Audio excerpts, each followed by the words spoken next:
Assalamualaikum warahmatullahi wabarakatuh. Selamat sore teman-teman. Pada video ini saya akan membagi sebuah tulisan dan reportase apa yang terjadi di Palestina dari awal mereka dijajah Israel sampai keadaannya seperti sekarang. Tulisan inilah yang membuat saya menstempel valid 100% bahwa apa yang dilakukan oleh klan Habib Ba'alawi, cucu Bani Yuya, itu sama persis dengan apa yang dilakukan oleh Zionis Israel, Yahudi Ashkenazi kepada bangsa Palestina. Teman-teman bisa membacanya sendiri secara mandiri di link yang saya sematkan di kolom deskripsi, dan bahan bacaan itu bisa menjadi bahan kajian bagi teman-teman sekalian, bagi para kiai, para gus, para santri, para pengurus struktural PCNU, MWCNU di berbagai wilayah di seluruh Indonesia. Silakan dikaji dan dicari, kemudian dikomparasi dengan data-data mengenai apa yang telah dan sedang dilakukan oleh para Habib di Nusantara ini. Nanti itu insya Allah Anda akan menemukan sebuah kesamaan-kesamaan, similarity yang banyak sekali. Dan secara substansi itu sama persis. Secara substansi ya, tentu karena keadaan Palestina itu berbeda dengan keadaan di Nusantara, maka perlu adanya kontekstualisasi mengenai suatu strategi atau taktik itu dieksekusi. Nah, saya akan bacakan dan di layar saya tampilkan sampel-sampel apa yang dilakukan Habib di Indonesia sebagai padanan apa yang dilakukan Israel ke Palestina dengan apa yang dilakukan antara Habib, cucu dukun Fir'aun, ke bangsa Nusantara. Namun sebelum itu saya ceritakan kronologi singkatnya. Pertama, saya bikin riset pribadi yang menghasilkan desain atau map clandestine Habib Ba'alawi ini. Di situ tingkat keyakinan saya katakan saja 95-98%. Lalu yang kedua, kemudian setelah saya bikin hipotesis itu, map itu, lalu saya telusuri terus dan saya bertemu dengan tulisan ini, yaitu dari suarapalestina.com. Setelah saya pelajari, kok sama dengan apa yang dilakukan oleh klan Habib di Indonesia. Karena itu keyakinan saya kemudian meningkat menjadi 100%, yang awalnya 95% sampai 98%, menjadi saya stempel secara pribadi, ini valid 100%. Persis sama, bahwa Habib itu mengcopy paste apa yang dilakukan Zionis Israel kepada Palestina. Mari kita mulai. Judul tulisan ini adalah Mengapa Israel Rampas Sejarah Islam dan Palsukan Sejarah Palestina. Paragraf pertama, pemalsuan peninggalan sejarah dan warisan peradaban manusia di bumi Palestina terus dilakukan pendudukan Israel secara terstruktur dan sistematis. Israel tidak hanya puas dengan merampas tanah, menghancurkan bangunan, dan mengusir penduduk, tapi mereka berusaha dengan kuat untuk mendistorsi sejarah Palestina di buminya sendiri. Di paragraf kedua inilah yang mind-blowing dan vital menurut saya. Apa pentingnya mengubur sejarah bangsa Palestina? Kalau kita kontekstualisasikan ke Nusantara, apa pentingnya mengubur sejarah bangsa Nusantara? Mengapa Israel mengaitkan setiap situs peninggalan agama Islam dengan cerita Talmud Yahudi? Kalau kita kontekstualisasikan, mengapa klan Habib itu mengaitkan setiap situs peninggalan agama Islam di Nusantara atau kisah-kisah Islam di Nusantara dengan cerita-cerita klan mereka sendiri? Nah, pertanyaan ketiga inilah yang mind-blowing bagi saya ketika pertama kali saya membacanya. Pertanyaannya tuh begini, apa yang kemudian sampai merugikan Israel? Jika kuburan Muslim tetap berada di Yerusalem yang diduduki, tidak dihancurkan atau dipindahkan, tanda tanya. Selama ini saya berpikir, dan mungkin kita semua berpikir tentang dengan metode berpikir moving forward atau moving toward, ke depan. Nah, pertanyaan yang ketiga ini mencari tahu atau menguji ke belakang, backward. Apa yang kemudian sampai merugikan Israel? Kalau kita kontekstualisasikan ke polemik nasab, makam, kuburan, dan lain sebagainya yang dilakukan oleh klan Habib, maka ini begini, apa yang kemudian sampai merugikan klan Habib itu jika kuburan Muslim Nusantara tidak diubah atau tidak dikloning atau tidak dipindahkan? Nah, dari 3 pertanyaan itu, tulisan ini menjawab begini. Jawabannya satu, Israel bertujuan untuk melakukan Yahudinisasi dan menyangkal hak-hak historis bangsa Palestina di tanahnya sendiri. Jadi fungsi dari pengubahan makam kuburan itu adalah selain bertujuan untuk melakukan Yahudinisasi atau di Indonesia itu Ba'alawisasi, itu fungsinya juga menyangkal hak-hak historis bangsa Nusantara di tanahnya sendiri. Jadi fungsinya setelah mereka klaim, oh ini kakek moyangku. Tapi kalau klaim ini tidak ditunjang dengan pengubahan makam, maka klaim ini batal, sehingga bangsa Nusantara bisa membatalkan atau menyangkal klaim tersebut. Tapi kalau makam ini diubah, antara klaim dengan bukti makam ini koheren, maka mereka bisa menyangkal hak-hak historis, hak-hak sosial yang muncul dari historical Nusantara. Mereka bisa menyangkal itu. Jawabannya satu, Israel atau Habib itu bertujuan untuk melakukan Yahudinisasi atau Ba'alawisasi dan menyangkal hak-hak historis. Ada fungsi menangkal hak-hak historis bangsa Palestina atau Nusantara di tanahnya sendiri. Dan paragraf-paragraf berikutnya itu dikontekstualisasikan seperti itu. Jadi saya akan baca saja secara mengalir. Nanti teman-teman silakan kontekstualisasikan sendiri. Aksi ini dimulai dengan Yahudisasi Yerusalem dengan segala warisan peradaban dan kesuciannya, kemudian di Hebron dan sejumlah kota tua Palestina lainnya. Zionis Israel bahkan telah sampai pada titik pemalsuan makanan dan pakaian sebagai identitas penduduk Palestina. Israel mencoba untuk merampas dan menjadikannya sebagai identitas asli Israel. Proses Yahudisasi sejarah Palestina ini tidak sia-sia. Prosesnya dilakukan secara terstruktur, masif, dan menyeluruh yang mencakup semua lini kehidupan Palestina, dari dulu hingga sekarang. Imbasnya, hal ini perlahan mulai menumbuhkan kesan dugaan sejarah Yahudi di Palestina yang mendukung klaim palsu Israel terhadap hak mereka atas tanah bangsa Palestina. Ide lama. Metode ideal yang dilakukan pendudukan Israel dalam proses pemalsuan dan Yahudisasi biasanya dimulai dengan pengendalian ruang dan tempat terhadap situs arkeologi agama maupun sejarah bangsa Palestina. Sehingga yang pertama adalah aneksasi atau pendudukan Yerusalem menggunakan kekuatan militer, pemalsuan sejarah, dan Yahudisasi.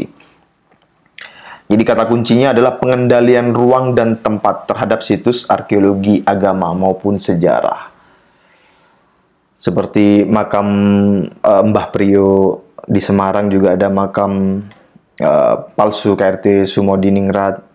Kemudian di situs makam Mbah Melangi itu kepengurusannya, jika saya tidak salah mendengar, itu kepengurusannya dikuasai oleh klan Habib saat itu ya. Setelah aneksasi Yerusalem pada tahun 1967, misalnya, Israel mulai melakukan Yahudisasi terhadap bangunan penting dan landmark Yerusalem, termasuk Temple Mount atau Bukit Bait Suci, kemudian Tembok Al-Buraq atau Tembok Ratapan. Israel bahkan melakukan penggalian di bawah Masjid Al-Aqsa.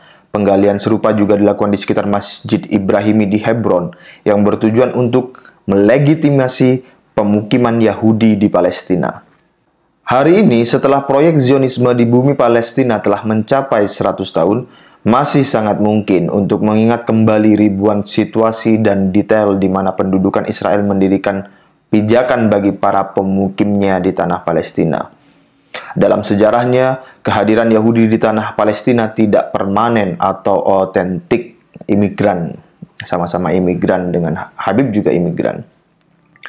Mereka datang, singgah, dan kemudian pergi. Namun, orang-orang Yahudi memfokuskan awal Yahudisasi mereka sebelum Nakba, ketika jumlah mereka tidak melebihi 26.000 jiwa dan hidup di 4 wilayah Palestina yang menghubungkan mereka dengan Taurat.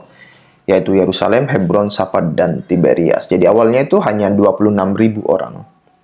Naji Al-Battah, seorang ahli dalam bidang penelitian tentang Israel, menegaskan bahwa pendudukan Israel memakai agama dan sejarah sebagai alat untuk membuktikan keberadaan peninggalan Yahudi.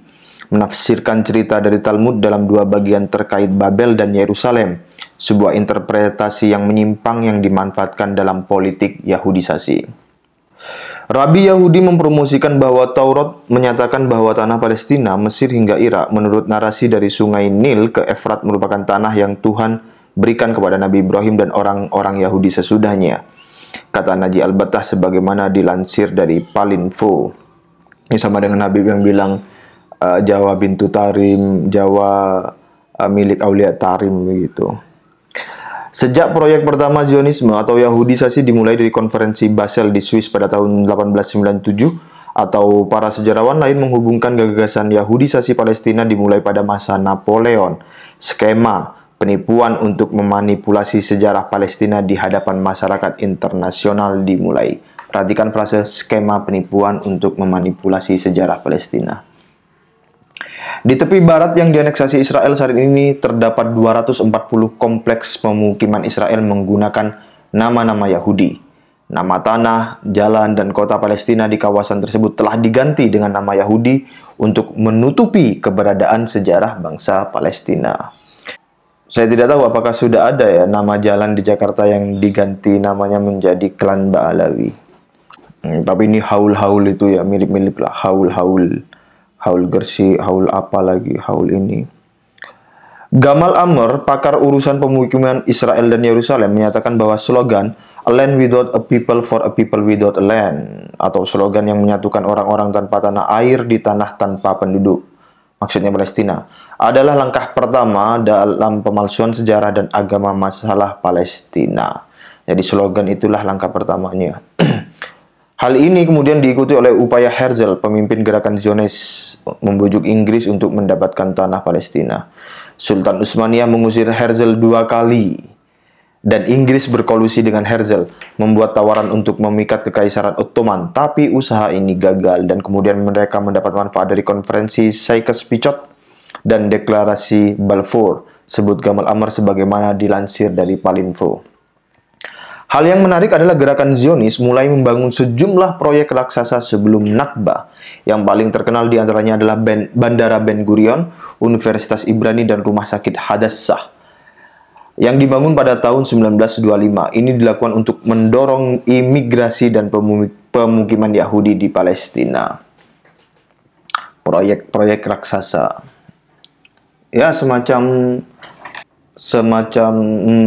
makam Mbah Priok di Jakarta dan di Semarang ke RT Sumodiningrat yang palsu itu, serta proyek-proyek haul-haul. Ya itu bisa jadi juga itu. Saya juga akhirnya punya kepikiran tambahan analisis sebagaimana yang dikatakan Pak Agus Mardi KPN Nusantara itu, jangan-jangan nanti orang-orang Habib dari Yaman itu berimigrasi ke Indonesia itu kalau lama-kelamaan dibiarkan. Kalau kita mendasarkan analisa kita sesuai dengan tulisan ini, imigrasinya akan didorong untuk mendukung jumlah tanda kutip cucu-cucu Nabi untuk meneruskan proyek ini dan sekaligus merepresi pikiran dan mental orang-orang Nusantara. Jadi semacam bikin pasukan lah, pasukan pendoktrin. Ya itu sekedar hipotesis analisa. Gamal Amr percaya bahwa entitas Israel memberi nama awal bagi pemukiman Israel yang disponsori oleh Inggris selama mandat dalam kurung pendudukan Inggris. Namun setelah Nakba pada tahun 1948, untuk mempertegas narasi Yahudi, mereka mengubah nama 465 desa maupun kota Palestina dan memberi nama-nama Yahudi yang baru. Kota Der Yassin berganti nama menjadi pemukiman Givat Shaul. Bahkan Knesset yang didirikan di Yerusalem yang diduduki terletak di atas lingkungan Sheikh Badr, Yerusalem, sebagai salah satu dari 39 lingkungan di Yerusalem Barat yang penduduknya diusir dan rumah mereka ditempati Israel. Dalam Intifadah Al-Aqsa sejak tahun 2000, pendudukan Israel menghancurkan berbagai bangunan bersejarah menggunakan bom, rudal, dan bulldozer ketika invasi terhadap kota tua Nablus, Hebron, dan Bethlehem yang mencakup ratusan rumah, istana bersejarah, peninggalan sejarah Islam, dan rumah ibadah Kristen. Subbab sejarah dan warisan. Proyek perampasan tanah dan pembangunan pemukiman Israel di tanah Palestina diikuti dengan pembentukan dua lembaga, Dana Nasional Yahudi dan Koperasi Pertanian Masyarakat Yahudi. Dua lembaga ini dimanfaatkan untuk memperkuat tempat tinggal permanen seorang pemukim Yahudi yang datang dari seluruh dunia, melalui kepercayaan narasi Alkitabiah yang membangkitkan kerinduan akan tanah perjanjian. Awal mula promosi proyek pemukiman Israel dilakukan dengan isu agama. Namun ketika terjadinya Nakba dan datangnya para pemukim Yahudi untuk menduduki Haifa dan daratan Palestina, malah kemudian mendukung transformasi isu menjadi pemukiman kolonialis yang kemudian diperkuat dengan kehadiran Yahudi Ashkenazi. Nah, ini sama, Habib Balawi itu Yahudi Ashkenazi juga, sama dengan Zionis Israel, atau Yahudi dari Eropa dan Yahudi sekuler dalam pemerintahan pendudukan Israel. Naji Al-Battah, seorang ahli dalam bidang penelitian tentang Israel, percaya bahwa orang-orang Yahudi Israel mencoba meniru karakter Palestina dan mengubah warisan dan sejarahnya. Mencoba meniru karakter orang-orang NU, orang-orang Nusantara, dan mengubah warisan dan sejarahnya. Kira-kira begitu ekuivalensinya. Mereka mendandani pramugari perusahaan Israel dengan pakaian Palestina dan mengklaim bahwa itu adalah warisan Yahudi. Mereka membagikan falafel dan hummus pada berbagai acara publik dan di depan turis, lalu mengklaim bahwa itu adalah milik Yahudi. Kata Naji Al-Battah sebagaimana dilansir dari Palinfo. Puluhan tahun yang lalu, setelah Nakba Palestina, ribuan orang Palestina yang bekerja di wilayah pendudukan Israel melaporkan bahwa pemilik bangunan sebelum mendirikan pondasi bangunan menandainya dengan slogan-slogan Yahudi yang bertujuan untuk menegaskannya sebagai monumen dan sejarah bangsa Yahudi.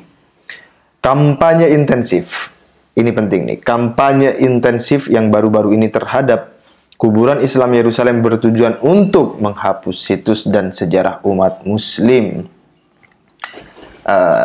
Terdengar familiar dengan apa yang sedang terjadi ya, kampanye intensif terhadap kuburan-kuburan Islam. Apa tujuannya? Untuk menghapus situs dan sejarah umat Muslim. Pemakaman adalah bukti sejarah kehadiran bangsa Palestina dan Arab dan komponen penting lainnya dari kehidupan sosial masa lalu, kata Gamal Amr, pakar urusan pemukiman dan Yerusalem. Sejumlah situs arkeologi Palestina dicuri otoritas pendudukan Israel dan sebagian dipindahkan ke Museum Israel. Berbagai barang antik juga telah dicuri oleh kelompok penggalian Israel. Ini juga familiar juga nih, terdengar familiar, penggalian. Ya, di organisasi Petanesia, kalau tidak salah ya, ini hipotesis dugaan. Penggalian, revitalisasi makam-makam kuno gitu. Departemen Purbakala Palestina melaporkan bahwa 100.000 barang antik Palestina diselundupkan ke Israel setiap tahun. Setelah kejadian Nakba, pendudukan Israel menghancurkan sejumlah istana Umayyah dan Abbasiyah, lalu mengubah situs mereka dengan tujuan untuk mendirikan kuil di Yerusalem yang diduduki. Mendirikan kubah. Pendudukan Israel berusaha memberikan karakteristik Yahudi terhadap berbagai lini kehidupan publik, sejarah, dan warisan Palestina. Setelah studi ilmiah dan sejarah telah membuktikan ketidakabsahan narasi Yahudi tentang haknya di Palestina, pendudukan Israel kemudian memalsukan sejarah dan warisan Palestina demi manfaatnya sendiri. Persis dengan apa yang kita baca dari gerakan-gerakan klan Habib Balawi di Indonesia, demi manfaatnya sendiri, melegitimasi pendudukan Israel di tanah Palestina. Silakan teman-teman bagikan tulisan ini untuk dipercakapkan di ruang sosial masing-masing, dibagikan ke ustadz-ustadznya, ke kiai-kiainya, ke gus-gusnya, ke santri-santrinya, untuk sebagai bahan awal untuk berdiskusi dan bercakap-cakap apakah atau bagaimana ini bentuk terjadinya di Nusantara seperti apa, dan pihak mana yang melakukan semacam yang ada di tulisan ini. Terima kasih. Wassalamualaikum warahmatullahi wabarakatuh.